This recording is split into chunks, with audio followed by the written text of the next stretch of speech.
우리 말씀은 계속해서 우리 요한복음 18장 28절에서 40절 말씀을 보도록 하겠습니다.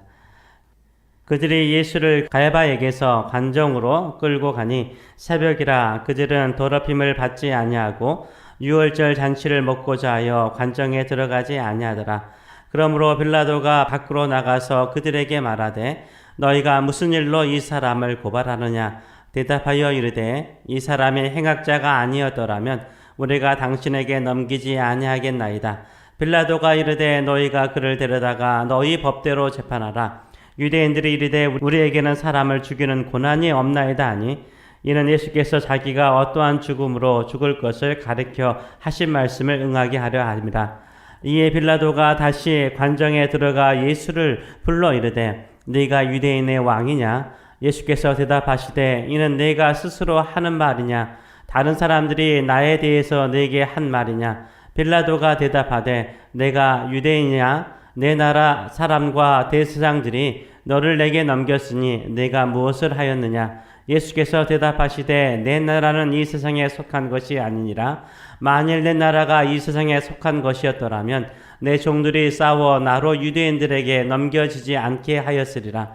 이제 내 나라는 여기에 속한 것이 아니니라. 빌라도가 이르되 그러면 내가 왕이 아니냐? 예수께서 대답하시되 내 말과 같이 내가 왕이니라.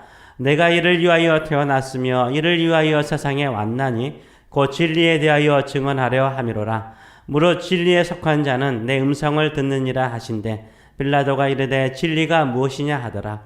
이 말을 하고 다시 유대인들에게로 나가서 이르되 나는 그에게서 아무 죄도 찾지 못하였노라. 유월절이면 내가 너희에게 한 사람을 놓아주는 전례가 있으니 그러면 너희는 내가 유대인의 왕을 너희에게 놓아주기를 원하느냐 하니 그들이 또 소리질러 이르되 이 사람이 아니라 바라바라 하니 바라바는 강도였더라. 아멘. 오늘 이 말씀을 가지고 왜 죄 없는 예수님을 죽이려고 하는가? 왜 죄 없는 예수님을 죽이려고 하는가? 라는 제목으로 같이 은혜를 나누기로 합니다. 제가 어제 대제사장 이름들을 좀 헷갈려가지고 좀 착각을 했습니다. 예수님께서 붙잡혀서 겟세마네 동산에서 붙잡혀가지고 가장 먼저 갔던 것은 안나스죠. 안나서는 사람인데 이때는 꼭 나서는 안나스 대제사장 법정에 끌려가서 거기서 신문을 받습니다. 이 안나스는 원래 이전의 대제사장이었는데 이제 쫓겨난 거죠. 그리고 난 다음에 이 안나스 대제사장에게 신문을 받고 난 다음에 그 당시에 대제사장이었던 가야바야 알 수 있는 형식적인 대제사장이었던 이 가야바에게 이제 기억하기 쉽게 하려고 한 겁니다. 이 가야바에게 가서 또 신문을 받습니다. 두 제사장에게 가서 계속 신문을 받고 난 다음에 새벽에 어디로 갑니까? 로마 총독의 관정으로 가서 빌라도에게 신문을 받는 모습을 보여주고 있습니다. 주님께서 기도하시고 난 다음에 밤새도록 끌려다니면서 신문을 받으십니다. 왜 유대인들은 예수님을 죽이려고 할까요? 예수님이 죄가 있기 때문일까요? 예수님은 죄가 없어요. 어떻게 알 수 있습니까? 로마 총독 빌라도가 고발당한 예수님을요 직접 신문하였습니다. 빌라도가 예수님을 신문하고 나서 내린 결론은 무엇입니까? 38절 하반절의 말씀을 보게 되면 이렇게 말하죠. 다시 유대인들에게 나가서 이르되 나는 그에게 아무 죄도 찾지 못하였노라. 예수님에게서 아무 죄도 찾지 못하였다라고 예수님을 고발한 사람들에게 직접 그 자신의 결론을 내립니다. 로마 총독이면서 이방인인 이 빌라도조차도 예수님에게서 아무런 죄를 찾지 못하였다라는 최종 판결을 받았음에도 불구하고 유대인들은 예수님을 죽이려고 합니다. 왜 그럴까요? 왜 예수님을 이방인의 손을 통해서 예수님을 죽이려고 할까요? 빌라도조차도 이해할 수 없는 이런 끔찍한 일들을 유대인들을 하려고 할까요? 세상 재판관도 예수님은 무죄다, 죄가 없다라고 판결하였음에도 불구하고 왜 대제사장들은 예수님을 죽이려고 할까요? 왜냐하면 이들은 예수님을 죽이려고 작정했기 때문인 거예요. 정확히 말하면 결의했기 때문인 거예요. 예수님께서 죄가 있어서 예수님을 죽이려고 하는 것이 아니었어요. 그냥 예수님을 죽이기로 그들 스스로 결의하고 작정했기 때문인 것이었습니다. 심지어 그 당시 대제사장이었던 가야바조차도 이런 주장을 했습니다. 14절 말씀인데요. 대제사장 가야바는 유대인들에게 한 사람이 백성을 위하여 죽는 것이 유익하다라고 공고를 했어요. 그래서 우리 예수를 죽이자라고 공고를 했습니다. 그래서 예수님을 죽이는 것이 유대인 민족에게 좋다라고 이야기를 했어요. 그래서 왜 예수님을 유대인들은 죽이려고 합니까?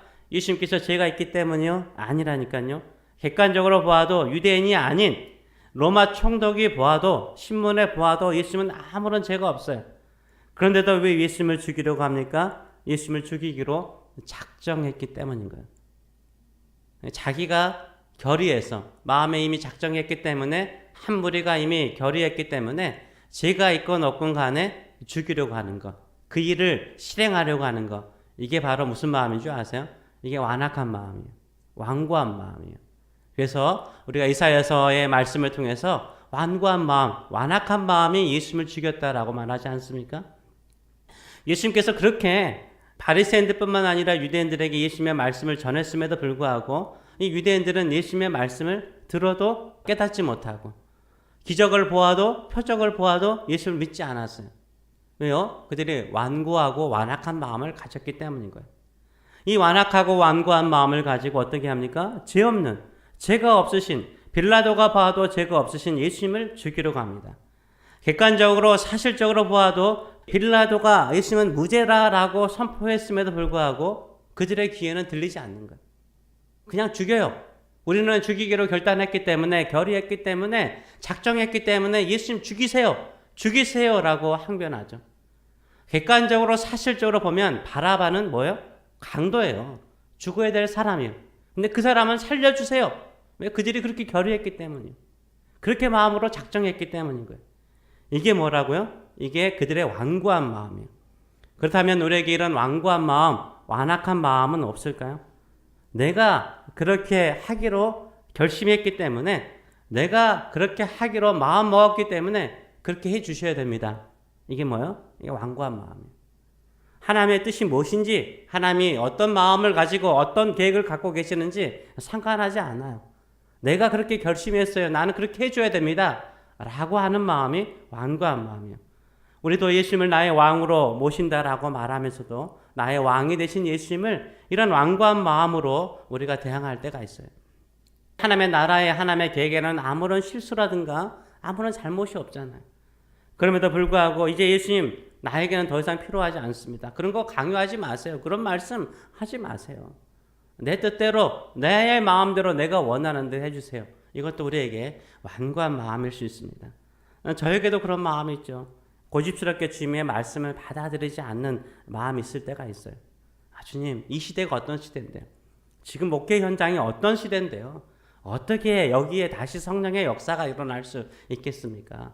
하나님께서 하신다라고 말하는데, 죽은 자를 살리신다라고 말씀하시는데, 없는 것을 있게 만드시는 전능하신 하나님이라고 말하는데도 내 마음속에 내가 현실적으로 보니까 받아들일 수 없는 거예요.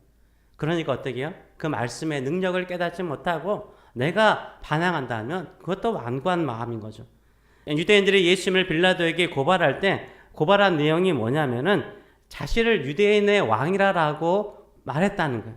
그걸로 고발했던 거예요. 그래서 예수님을 신문하면서 네가 유대인의 왕이냐라고 물어보는 거죠. 빌라도가 생각할 때는 무슨 생각을 했냐면 이거는 로마를 반역하는 반역의 선동적인 역할을 하고 있는가라고 생각을 했던 거죠. 그래서 네가 유대인의 왕이냐라고 물어봤어요. 그랬더니 예수님께서 대답하신 말씀이 뭐예요? 내 나라는 이 세상에 속하지 않는다라고 대답하는 거예요. 내 나라는 이 세상에 속한 것이 아니래요. 예수님께서 내 나라 인정해서 안 했어요. 인정했잖아요. 내 나라, 예수님의 나라가 있다라고 말하고 있는 거예요. 예수님은 빌라도 앞에서 내 나라가 없다라고 말하지 않았어요. 내 나라가 있다는 거예요. 예수님의 나라가 있다는 거예요. 그런데 내 나라는 어디에 속하지 않는다고요? 이 세상에 속하지 않는데요.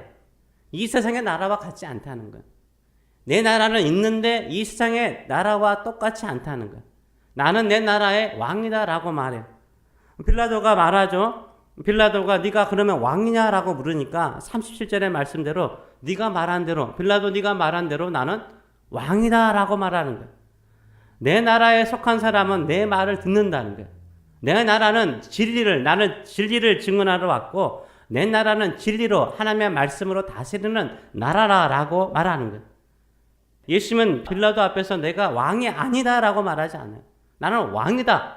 내 나라는 있다. 내 나라는 하나님의 말씀으로 다스리는 그 나라다 라고 말하는 거예요.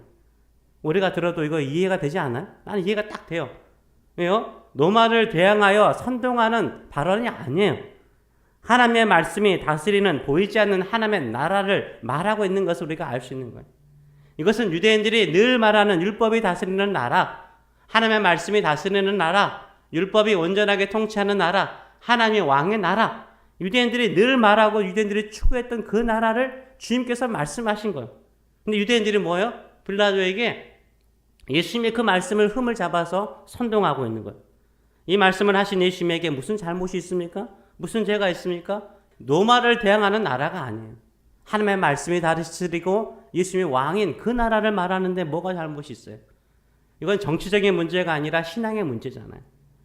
그런데 우리도 이렇게 거부할 때가 있죠. 예수님이 왕이 되신 것을 거부할 때가 있어요. 하나님의 나라, 예수님의 나라에 통치를 받기를 거부할 때가 있는 거죠.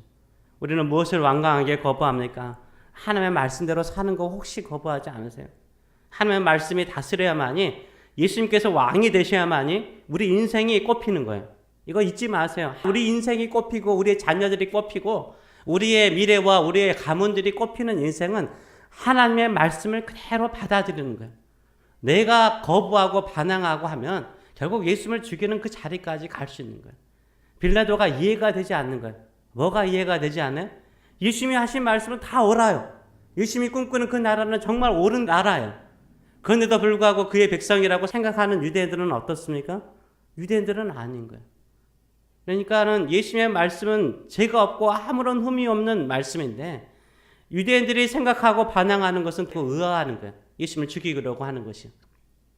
실질적으로 그렇죠. 지금도 마찬가지예요. 지금도 세상 사람들, 이 이방인이었던 빌라도가 이해가 되지 않는 것처럼 우리가 완고하고 완악한 마음을 가지고 있으면 세상 사람도 그런 말 해요. 야, 내가 예수님도 믿을만하고 예수님이 말씀하신 그 말씀도 믿을만한데 거기는 어떤 흠도 없는데 어떤 잘못도 없는데 크리스찬들이라고 하는 사람들이 왜 저 모양일까? 도저히 이해가 되지 않네. 왜 예수님의 말씀대로 살지 않을까? 왜 예수님의 말씀대로 행하지 않을까?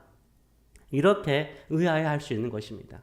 우리가 그런 인생으로 평가받기보다는 하나님의 말씀의 순종함을 통해서 주께 영광을 돌리시는 저 여러분 되시길 축원합니다. 아브라함은 어떤 나라를 꿈꾸었을까요? 하나님께서 다스리고 하나님께서 축복하신 나라를 꿈꾸었습니다. 제가 주일날 다시 또 말씀드리겠지만 저는 그 말씀이 올 한 해 제게 박혔어요. 우리 금요일날도 나누어지고 새벽에도 가끔 나누고 있지만요. 로마서 4장에 나와 있는 아브라함의 믿음.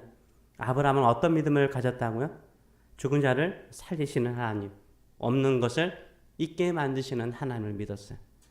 그래서 자기의 몸이 죽은 것처럼 보이고 자기 아내의 사라의 태가 죽은 것을 알면서도 그는 의심하지 않았어요. 믿음이 약해지지 않았어요. 그리고 그는 끝까지 믿었어요. 하나님께 영광을 돌리며 예배를 드렸어요. 그러자 거기에 하나님의 나라가 임하였잖아요. 생명이 잉태했잖아요. 하나님의 뜻이 이루어졌잖아요. 하나님께서 역사하시잖아요. 그런 세상이 올 줄 믿습니다. 우리도 끝까지 그런 믿음을 가지고 살아가시는 저 여러분 되시길 축원합니다. 하나님의 말씀은 반드시 이루어져요. 천지를 창조하신 하나님의 말씀이 어찌 우리 인생을 통해서 이루어지지 않겠습니까? 이것을 믿으시는 저 여러분 되시길 축원합니다. 그래서 하나님의 나라가 임하고 왕이신 우리 주님이 통치하시는 그런 가정과 교회가 되길 축원합니다. 아멘. 기도하겠습니다. 살아계신 하나님 아버지, 유대인들은 예수님이 죄가 있기 때문에 고발한 것도 아닙니다. 예수님께서 흠이 있기 때문에 빌라도에게 보낸 것도 아닙니다. 그들은 예수님을 죽이기로 결단했습니다. 예수님을 죽이기로 협의했습니다. 그래서 죄가 없다라고 말하는 빌라도의 판결 앞에서도 예수님을 죽이다라고 외치는 완악하고 완고한 모습들을 보여주고 있습니다.